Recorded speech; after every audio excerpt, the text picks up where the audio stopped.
YouTube ዋጓን ገነርስ ዋጓን አርሰናላውያን እንደምን አደራችሁ እንደምን ዋላችሁ እንደምን አመሻችሁ በያላችሁበት ሀገር ሰዓት አቆጣጠር እንደምን ከረማችሁ።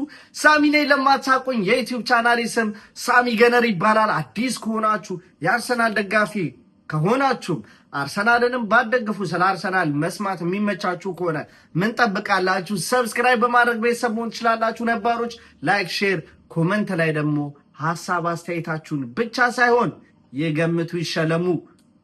ፕሮግራማችን ዛሬ ከበድ ባለ ሽልማት ተከስቷል።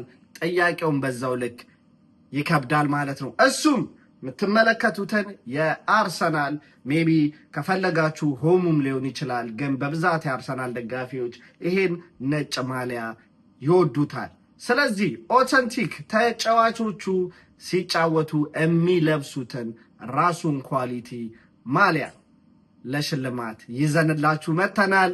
ሽልማቱ ከባድ ስለሆነ ጥያቄውን ተያይዞ የሚመጡ ነገሮችም ከበድ ይላሉ። ነገር ግን ጥያቄውን በቪዲዮ መካከል ላይ መጠይቅ ይሆናል። አብራችሁን ተከታተሉ ስል በአክብሮት ተጠይቃለሁ ማለት ነው።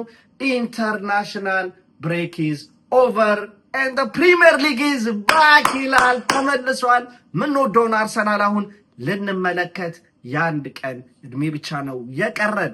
ነገ አርሰናል በክራቨን ኮቴጅ በለንደን ደርቢ ፉልሃምን አስተናግዶ የሚገጥምበት ጨዋታ ይጠበቃል። ነገር ግን ወደዛ ሐሳባችን ከመግባታችን በፊት ኢንተርናሽናል ብሬክ እንዴት አለፈ? ብሔራዊ ቡድኖቹን ጨዋታ ኢንጆይ ያደረጋችሁት? እኔ ጨዋታውን ኢንጆይ ከማድረግ በላይ ጥጌን ይዤ ተንበርክኬ ስጸልይ ነበር። እባክህ አምላክ ሆይ ቡካዮ ሳካ ነገር ጠብቅልን፣ እባክሽ ድንግል ማርያም እባክሽ ኢብሪቼዜን፣ ሚካኤል ሜሪኖን፣ ቪክቶር ኮሬዝን፣ ማይልስ ሉዊስ ስኬሊን ጠብቅልን በሚል በጸሎት ተግቼ ነበረ ያሳለፍኩት። ምክንያቱም ደግሞ ቀላል ነው ታውቃላችሁ። ኢንተርናሽናል ብሬክ ኢዝ ቫይረስ፣ ለተጫዋቾች የጉዳት ቫይረስ ነው። ኢንተርናሽናል ብሬክ በጣም ነው የሚያስጠላኝ። በኔ በኩል ልወደው የምችለው ደና ብሔራዊ ቡድን ቢኖረኝ እንኳን የኢትዮጵያ ብሔራዊ ቡድን እመለከታለሁ። ነገር ግን የሚረባ ብሔራዊ ቡድንም የለንም። በዛ ምክንያት ኢንተርናሽናል ብሬክ ከአርሰናል ጨዋታ ስለሚለየኝ አይመቸኝም። ነገር ግን የአርሰናል ተጫዋቾች ግን በኢንተርናሽናል ብሬኩ ሻይን አድርገው ተመልሰዋል። ኢብሪቼዜ ግብ ማስቆጠር ችሏል። ሚካኤል ሜሪኖ ታምራቱ ቀጥለዋል። 2 ግብ አሁንም ለስፔን ብሔራዊ ቡድን ማስቆጠር ችሏል። ጭራሽ የአውሮፓ ሀገሮች ለዓለም ዋንጫ ለማለፍ የሚያደርጉት ይሄ የማጣሪያ ጨዋታ ላይ ቶፕ ግብ አስቆጣሪ ላይ 3ኛ ደረጃ ላይ ይገኛል። እነ ሌዋንዶውስኪን እነ ኤምባፔን የመሳሰሉ ትላልቅ ተጫዋች የአጥቂ ክፍል ቦታዎችንም ሳይቀር በልጦ ማለት ነው ወደ 6 የሚቆጠር ግብ ለብሔራዊ ቡድኑ ማስቆጠር ችሏል። ትሮሳርድን ቤልጅየም ከዌልስ በነበራት ጨዋታ ላይ ግብ ማስቆጠር ችሏል። ማርቲኔሊን ምንም እንኳን ብራዚል በጃፓን ብትሸነፍም እዛ ጨዋታ ላይ ግብ ማስቆጠር ችሏል። ኢብሪቼዜም ግብ ማስቆጠር ችሏል። ኢንጀነራል ዴክላን ራይስ ደግሞ ለመጀመሪያ ጊዜ እንግሊዝ ብሔራዊ ቡድንን በአምበልነት መምራት ችሏል። በጠቅላላ ግን ቪክቶር ኮሬዝ ነው ትንሽ ደካማ እንቅስቃሴና አመርቂ ያልሆነ ውጤት በስዊድን ብሔራዊ ቡድን ማሊያ ያስመዘገቡት። ኢንጀነራል እሱ ብቻ አይደለም የሊቨርፑል አጥቂ አሌክሳንደር ኢሳቅንም ጨምሮ ማለት ነው። ነገር ግን ዋናው ተጫዋቾቻችን በሰላም ወደ አርሰናል ስኳድ መመለሳቸው ስለሆነ የነገው ጨዋታ ላይ እንግዲህ ምርጥ የሚባለውን የናፈቅነውን አርሰናል እንመለከታለን። ነገር ግን ከዛ በፊት ፉልሃም ለአርሰናል ከባድ ተጋጣሚ ነው። ስፔሻሊ ያለፉት 2 ሲዝንን አርሰናል በፉልሃም ሜዳም እንዲሁም ኤምሬትስ ላይ ራሱ ፉልሃም መጥቶ ሲቸገር ተመልክተናል። የባለፈው ዓመት ላይ በሜዳችን 2-1 ብናሸንፋቸውም እንኳን በእነሱ ሜዳ ግን 1-1 በሆነ አቻ ውጤት የተጠናቀቀ ውጤት ነበር ማስመዝገብ የቻልነው። አርሰናል ደግሞ ትልቁ ዋንጫ እንዳያነሳ የሚያደርገው ነገር ከቶፕ 6 ጋር ጥሩ የሚባል ሪከርድ አለው ከቶፕ 6 የሚባሉት ሀያላን ክለብ ጋር ሲጫወት። ነገር ግን ከሚድ ቴብል የሆኑ ክለቦች እንደነ ፉልሃም፣ ዌስትሃም፣ ክሪስታል ፓላስ፣ አስቶን ቪላ፣ ኒውካስትል እነዚህን የመሳሰሉ ክለቦችን ሲገጥም ግን ነጥቦችን እጅግ በጣም ሲያዝረከርክ ሲጥል ተመልክተናል። እሱም አርሰናል ዋንጫ እንዳያሳካ ዚህ ሲዝን እንቅፋት የሆኑበት ነገሮች ነበሩ። ነገር ግን የዘንድሮ አርሰናል ይለያል እላለሁ። እሱም ምክንያት አለኝ። ዝም ብዬ አይደለም ለማናደድ ምናምን ሳይሆን ምክንያት አለኝ። አርሰናል ከዚህ ቀደም በአርሰናል ታሪክ ሴንት ጄምስ ፓርክ እጅግ በጣም የሚከብደው ግራውንድ እንደሆነ እናውቃለን። ነገር ግን ሴንት ጄምስ ፓርክ ጋር ተጉዞ ኃያሉን ኒውካስትልን ፕላስ የመሃል አልቢትሩንም ቫር ላይም ያለውን እንዳለ ዳኞችን በጠቅላላ በድራማቲክ 2-1 ድል ማሸነፍ ችሏል። ዌስትሃምንም የለንደን ደርቢ ሌላኛው ከባድ ተጋጣሚያችን ከዚህ በፊት ሄደን ነጥብ የምንጥልበት ኤምሬትስን መጥተው የሚያሸንፉንን ዌስትሃምን ቀለል አድርገን ገረፍ አድርገን ልከናታል። ስለዚህ ፉልሃም ነው። የፉልሃምንም ነገ አርሰናል ስቴትመንት መጻፍ አለበት። ቶፕ ኦፍ ዘ ሊግ ሆነን መቀጠል አለብን። ሊቨርፑል ማንቸስተር ዩናይትድን እሁድ አስተናግዶ የሚገጥምበት ከባድ ጨዋታ አለው። እውነት ለመናገር እኔ እድሉን ለማን ትሰጣለህ ካላችሁኝ አይመስለኝም ሊቨርፑል በማንቸስተር ዩናይትድ የሚሸነፍ። ነገር ግን የባለፈው አመት ማንቸስተር ዩናይትድ አንፊልድ ላይ ተጉዞ 2-1 በሆነ ውጤት ተጠናቆ ሊቨርፑልን ነጥብ ማስጣል ችለው ነበር። ሆፕፉሊ ሮበን አሞሪም ይሄን ፌቨር ዛሬም እሁድም ያደርግልናል ብዬ አስባለሁ። ከምንም በላይ ግን እኛ የቤት ስራችንን ማጠናቀቅ አለብን፣ ከሜዳችን ውጭም ቢሆን።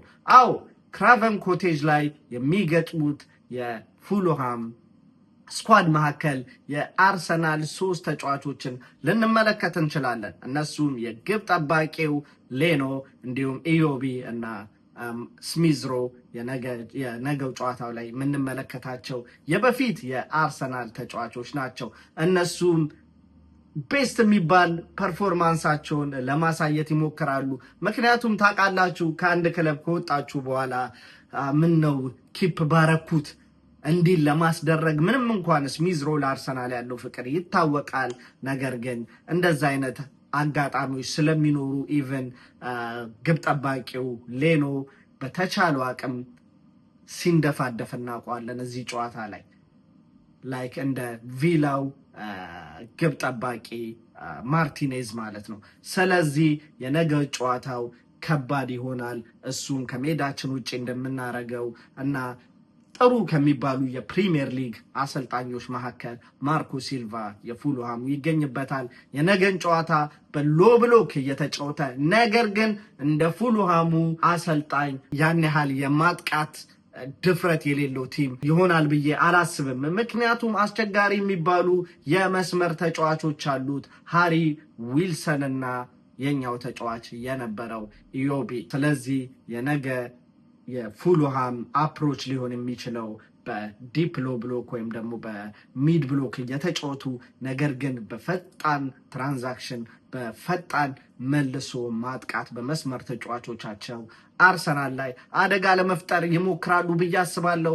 የሁለቱም ክለቦች የላስት 3 ጨዋታ የፕሪሚየር ሊግ ጨዋታ ውጤታቸውን የተመለከትን እንደሆነ ፉልሃም ኒክኔም ልናወጣለት እንችላለን። ፉልሃም 3-1 ሊባል ይችላል። ለምን ካላችሁ ፉልሃም ባለፉት 3 የፕሪሚየር ሊግ ጨዋታዎችን 3ቱንም 3-1 በሆነ ውጤት ነበር የተጠናቀቁት። በሁለቱ ጨዋታዎች ከሜዳ ውጭ አድርጎ ቦርንማውዝን ከሜዳ ውጭ አስተናግዶ 3-1 ተሸንፈዋል። አስቶን ቪላም ከሜዳ ውጭ አስተናግዶ 3-1 ተሸንፈዋል። በሜዳው ላይ ደግሞ ብሬንትፎርድን አስተናግዶ 3-1 ማሸነፍ ችሏል።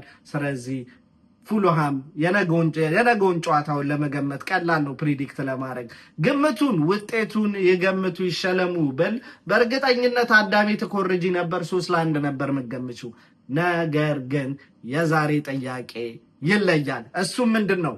ሀሳባችሁን ሰብሰብ አድርጉልኝ። ኦተንቲክ የአርሰናል ማሊያ ዩካን ቼኪት ስንት እንደሚሸጥ በዩኬ 120 ፓውንድ ነው የገዛሁት። በኢትዮጵያ ከቀየራችሁት በ215 ብር ኳልኩሌት ማድረግ ነው። ይሄን ከዛ ስንት እንደሚመጣ ትደርሱበታላችሁ ማለት ነው። ስለዚህ የነገ ጨዋታን ይሄን ጥያቄ ስጠይቃችሁ እንደ ስጦታው እንደ ሽልማቱ ክብደት ጥያቄውም ከበድ ይላል። የነገው ጥያቄ እዚህ ቪዲዮ ላይ አርሰናል የሚለውን ቃል ስንት ጊዜ ተጠቀምኩት? አሁን ጥያቄ ላይም ከተጠቀምኩት ቃል ጨምሮ ማለት ነው።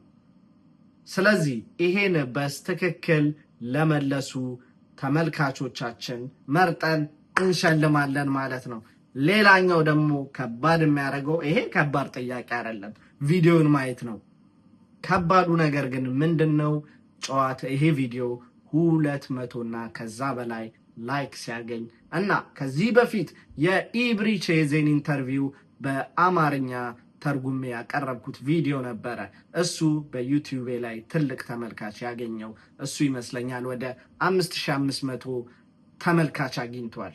እሱን ሪከርድ ይሄ ቪዲዮ ከሰበረ ሽልማቱ እናንተ ይሆናል።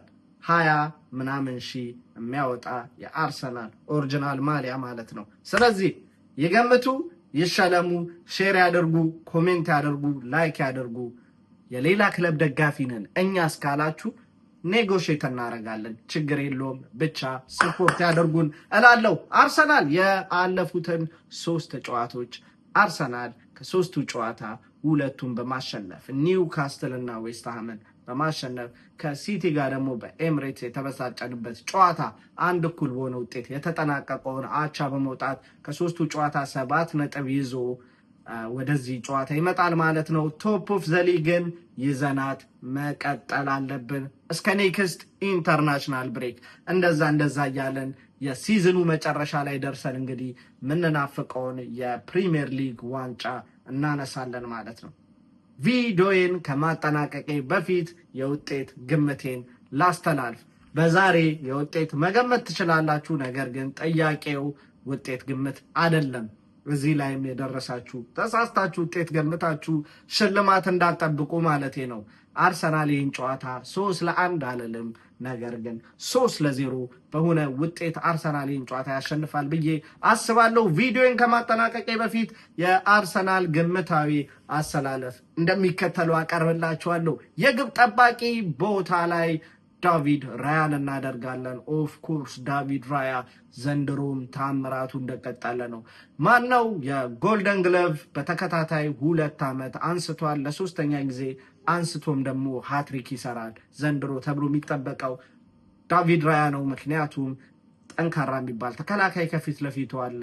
እሱንም አልፎ የሚመጡ አደገኛ የማይታመኑ ሙከሮችን በማዳን ሁሌም አነጋጋሪ የሆነ ያለው ዳቪድ ራያ ነው። ስለዚህ እዚህ ጨዋታ ላይ ኦፍ ኮርስ ዳቪድ ራያን አስጀምረዋለሁ ማለት ነው። በቀኝ የመከላከል ክንፍ ቦታ ላይ ዩሊያን ቲምበርን አደርጋለሁ። በቀኝ መሃል የመከላከል ቦታ ላይ ዊሊያም ሳሊባን አደርግና ዊሊያም ሳሊባን አጣምሮ የግራ የመሃል መከላከል ቦታ ላይ ደግሞ ጋብሪኤል ማጋሌዝን አደርጓለሁ።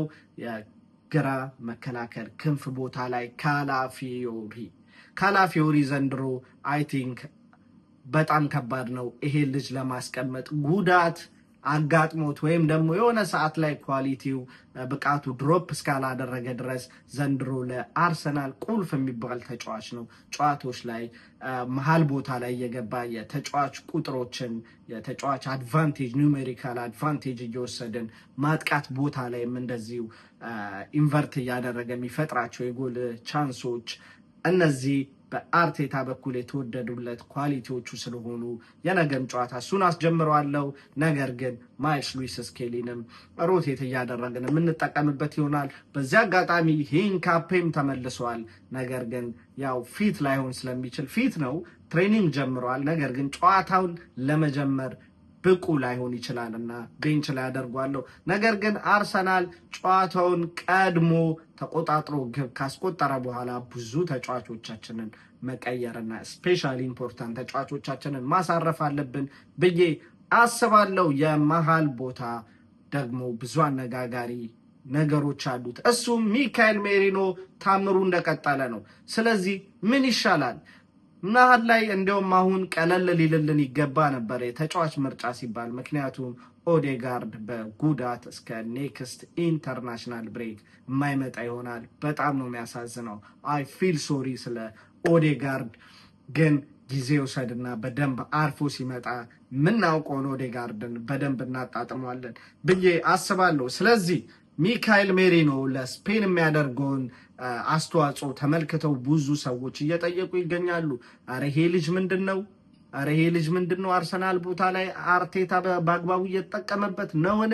ነገር ግን እውነትም አርሰናል ነው እኮ ሚካኤል ሜሪኖን ወደ ጎል አግቢነት ወይም ደግሞ የጎል አግቢነት ኳሊቲ እንዳለው እንዲያወጣ ያደረገው አርሰናል ነው ብዬ አስባለሁ። እሱም ካይ ሃቨርትዝ ተጎድቶ ከወጣ በኋላ ከዛች ከሌስተር ሲቲ ጨዋታ በኋላ በሜክሺፍት ስትራይከርነት ተጠቅመነው አመርቅ የሚባል ቁጥሮችን አስመዝግቧል፣ ጎሎችን አስመዝግቧል። ጎሎቹ ደግሞ ቫራይቲ ያላቸው የጭንቅላት በግራ እግሩ በደካማ ቀኝ እግሩ ራሱ ቀላል የማይባሉ ጎሎችን አስቆጥሯል ማለት ነው። ስለዚህ እሱን ተጫዋች አርሰናል ሊጠቀምበት ይችላል እዚህ ጨዋታ ላይ ብዬ አስባለሁ። ስለዚህ ለየት ላድርገው የዛሬ አሰላለፌን።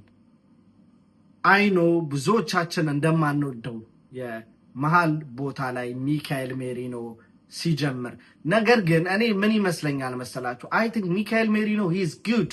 ስፔሻሊ ስፔን ብሔራዊ ቡድን ላይ ስናየው በጣም እጅግ የሚገርም ሚካኤል ሜሪኖ እናያለን። ትንሽ ፕሪሚየር ሊግ ላይ ሚካኤል ሜሪኖ ትንሽ ተጎሏለች እምለው ነገር ፍጥነት ነው።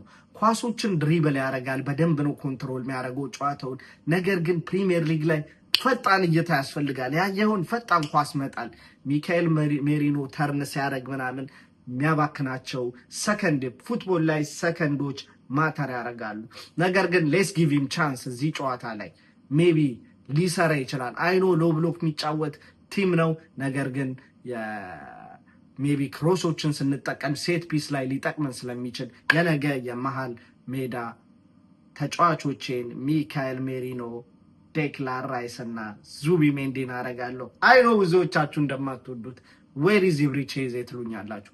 ኢብሪቼዜን ግን ሌትስ ፑት ሂም በግራ የማጥቃት ክንፍ ቦታ ላይ ኢብሪቼዜን አደርጋለሁ። በቀኝ የማጥቃት ክንፍ ቦታ ላይ ቡካዮ ሳካን አደርግና ስትራይከር ቦታ ላይ ቪክቶር ዮኬሬዝ። አሁን ቪክቶር ዮኬሬዝ ጫኖች እየመጡ ነው፣ ጥያቄዎች እየመጡ ነው። መቼ ነው ጎል የሚያስቆጥረው? ካስቆጠረ እኮ ቆየ። በዚህ አጋጣሚ የቴሪ ሄንሪ ቪዲዮን ታሪክ ሰርቻለሁ፣ ሄዳችሁ ተመልከቱት። ቴሪ ሄንሪ የመጀመሪያ 8 ጨዋታዎች ላይ በጣም ተቸግሮ ነበር። ከዛ በኋላ ነው ቁጥሮቹ የጀመሩት። ስለዚህ ሌስ ጊቭ ሂም ቻንስ።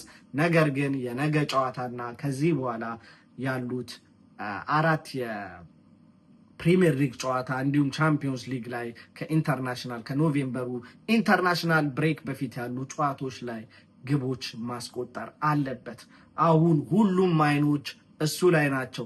ስፔሻሊ ሂዝ ላኪ አርሰናል ጨዋታዎችን እያሸነፈ ስለሆነ ነው እንጂ አርሰናል ነጥብ ከጣለ ጥያቄዎች እጅግ እየበረቱ ይሄዳሉና የነገ ጨዋታ ላይ ቪክቶር ዮኬሬዝ ራስ እንድታሳይ እፈልጋለሁ። ይህን ይመስላል የኔ ቤስት 11። የእናንተ ምን ይመስላል? ቤስት 11 ሌሚኖ ኮመንት ሴክሽን። የዛሬ የመጣሁበት ቪዲዮ ሀሳብ ይህን ይመስላል። የገምቱ የሸለሙ ይሄን የመሰለ ኦተንቲክ ባይ ዘ ዌይ በፈለጋችሁበት የኔ በልጄ ስም ነው ከስተማይዝ ያደረኩት። እናንተ በፈለጋችሁት ቁጥርና በፈለጋችሁት ስም አሰራላችኋለሁ። አይ ፕሮሚስ ዩ። ብቻ ያልኩት ነገር ይሁን። አማውት ፒስ